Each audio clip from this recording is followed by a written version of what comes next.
Hello and welcome. This screencast is designed to help you with assignment number 1 for Research 1.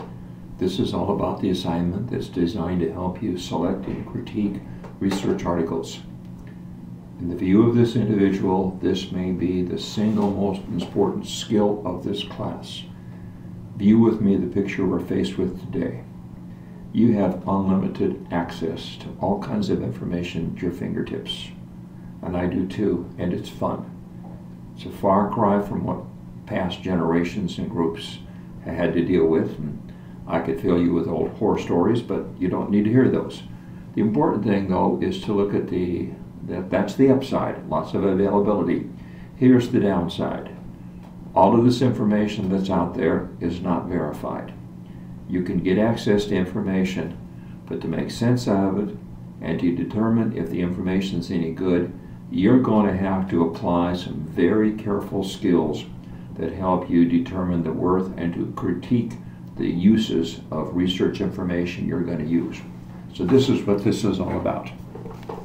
And you'll notice at the bottom there's some other resources you'll want to use in communication with this.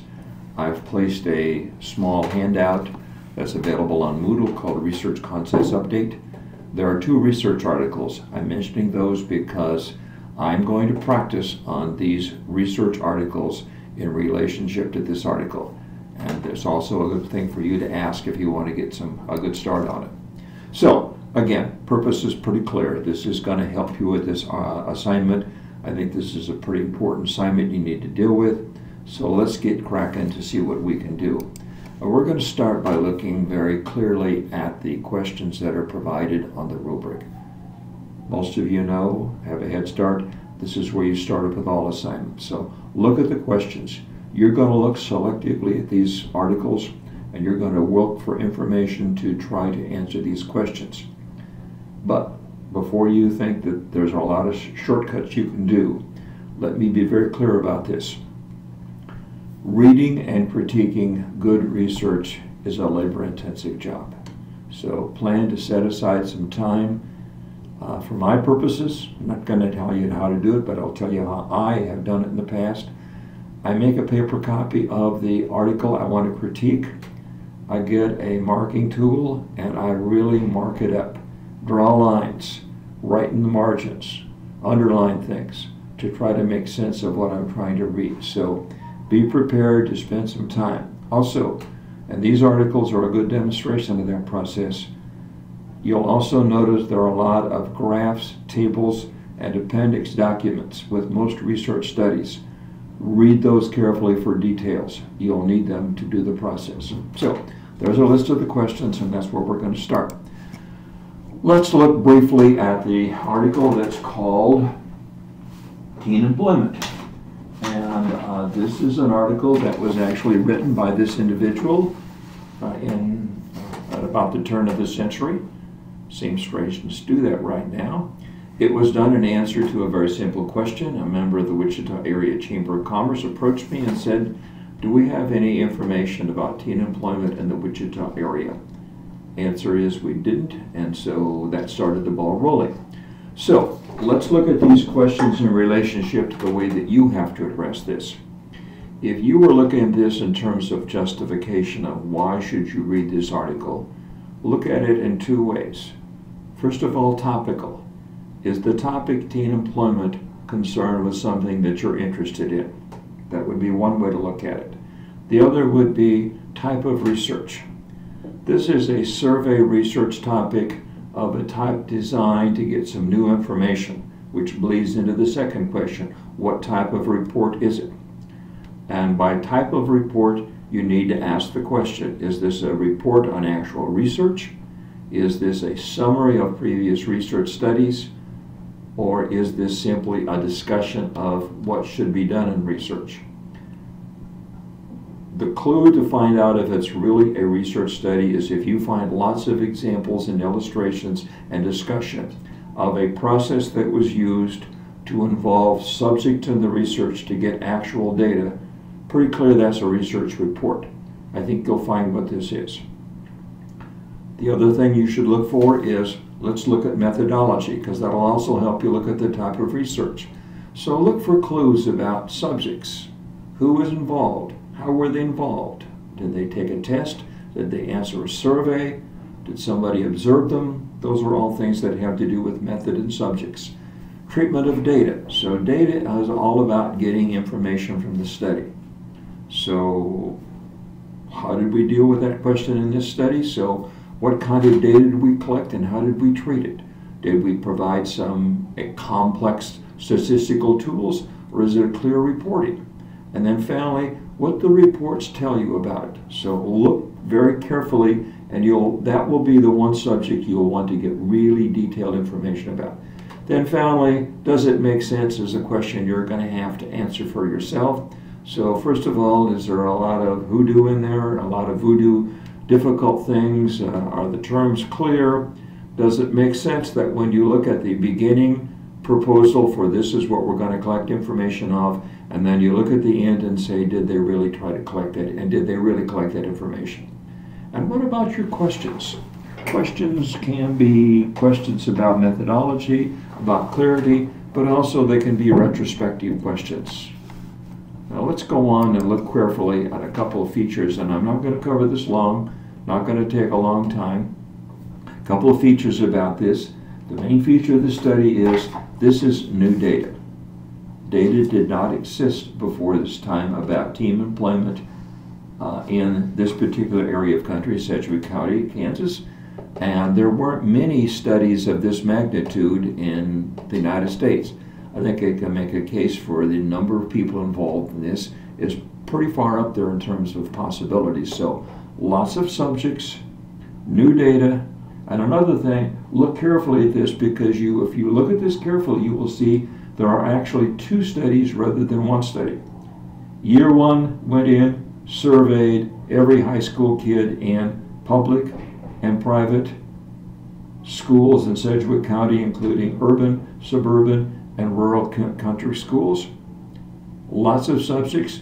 Year 2 went back in, asked more questions, but asked a smaller audience. So look carefully at that. Look for the rationale for that. Big issue on this study. Obviously, collecting the data was very simple. We gave a question, we got a paper copy of the question back, we scanned it, we had the data. So getting the data was pretty straightforward. Okay, reporting, in my judgment, was the most complicated feature. We asked lots of questions. In retrospect, maybe it was a mistake to actually conduct and report on 2 studies at one time. But there was a reason to do this because of the audience. I was doing this in conjunction with a proposal or a grant, some money from the Wichita Area Chamber of Commerce, and this is how the people wanted to see that. So sometimes you make decisions about that. In retrospect, maybe it would be better. In today's world, we maybe could have used more reporting than simply a paper copy. And then, what are the questions you would ask? Well, here's one that I ask continually. This is a 13-year-old study of teen employment in an urban area. Question number 1 is, what would happen if you would do a teen employment study in a different area of Kansas? How about if you guys in Dodge City did this in Ford County? How about you guys in Garden City if you did this in Finney County? How about if you did this in a rural area? What would you find out? And secondly, this was done 13 years ago. The employment picture was a lot different then. How does it affect the role that teenagers have to do in the economy of your areas? And then finally, we also looked at a lot of issues having to do with the relationship of, at least in the second study, we looked at the relationship of jobs and does it get in the way of schools? So is that still a question? Don't know. You might provide some process. Apply the same brief overview to the other study, which is large-scale computerized testing. Now again, look at the same issues with regard to justification. Again, why would you do this study? Well, obviously one would be the topic. What are factors that might influence fairness on state tests? If we went to a totally online testing, which we've since done, but that was 8 years after the study was done, Is that fair or unfair to some test takers? And what are the issues of fairness? So the other thing is, it's a very totally different type of study than the one you saw before. So again, look at the methodology clues. What kind of data do we try to collect? How do we collect it? What kind of data do we get? And what did we display about it? And look at your questions. Now quickly, let's look again at this study in particular, large-scale computerized testing, in relation to some of those issues. On study number 1, new data and lots of surveys, huge numbers of participants are the big question. Here, the big issue was sampling. That was the purpose of the study. The study was funded in great measure by an office in the Kansas State Department of Education. They wanted a sampling study because previously a widely dispersed questionnaire had been sent to schools to try to assess the same questions. It was the judgment of the participants in the State Department at that time that that study had been ineffective and that people didn't pay attention to the study and they didn't answer. They thought they would try a totally different approach, was to have a very controlled sampling process and make sure we get full reporting on that sample and try to generalize from that. So look at that carefully. Whole different approach. It brings in the questioning of generalizing the results from a small number of respondents to a large pool of population. There's lots of the other thing moving on here. There's lots of detailed appendix information here. That's the clue that says, don't think you're done when you get to the end of the article itself. You need to look at the tables. Lots of stuff there. And again, questions and issues to ask. This was certainly a judgment issue. Certainly the question was, does access to computers have an impact on the preparedness that people would do to complete a complex task, namely complete a test, by the use of computers? So one of our concerns at that study was looking at the ratio of computers to students in schools, reasoning that schools that had a small number of computers, in other words, a ratio of only a few computers to lots of students, might have a disadvantage to people where there were lots of computers and kids used computers and electronic devices every day of the year on their problem-solving activities. Something that was not studied in this study, but would be an outside question that you might want to raise as an auxiliary to this, is look at your community. In your community, what percentage of your homes are connected to the internet? And do these people have reliable internet access? Studies independent of this study have shown that's an income-related issue.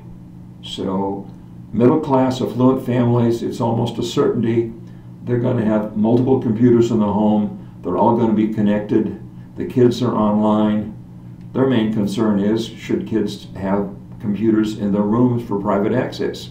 Low-income homes, different issue. Fewer computers, older computers, and unreliable internet access are ways of life. Is this a handicap, and should this be taken into consideration? So, in summary, 2 studies we've looked at here. You've got the paper copies, you've got the documents online. This should be a good lead-in for you to get a good start on assignment number 1. This is a critical part of your success in the course, and I think you should get an early start. Thank you much. Bye-bye.